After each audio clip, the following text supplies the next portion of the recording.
Қайырлы күн, қыздар. Бүгін біз сіздермен осындай натуральный сливки іріп кеткен жағдайда не істеуге болатынын үйренетін боламыз. Оны тастауға асықпаңыз. Одан көп нәрсе жасауға болады.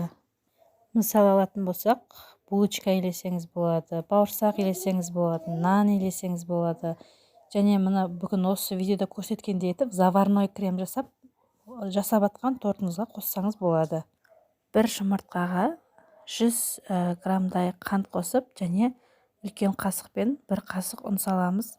Оны 5 минуттай жақсылап көпіргенше араластырамыз.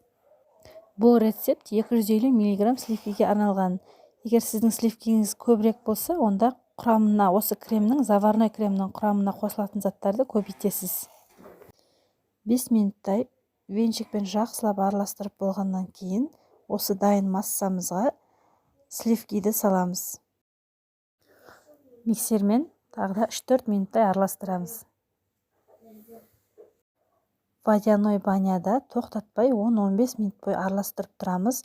Егер тоқтатып қоятын болсаңыз, жаңағы салынған ұн қоюланып астына түсіп кетеді, күйіп кетеді. Сол үшін тоқтатпай 10-15 минут бойы араластыру керек. Міне дәл осылай болып қоюлану керек біздің креміміз. Енді кремді суылғанша бетін осылай пищевой крекімен жауып қойып қоямыз. Бұл осылай тұрған кезде тағы да кішкене қоюланатын болады. Крем суым дегенше сары майын дайындап қоямыз. Сары майды ағарғанша жақсылап миксерлеу керек. Бұл жерде крем дұрыс шығу үшін барлығын мен көрсеткендей етіп рецепт бойынша жасау керек.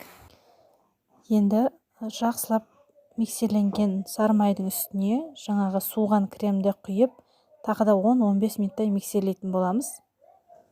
Міне ұзақ миксерлегеннің нәтижесінде осындай қою крем шығады. Міне қыздар, біздің жаңағы іріп кеткен сливкиімізден осындай крем жасауға болады.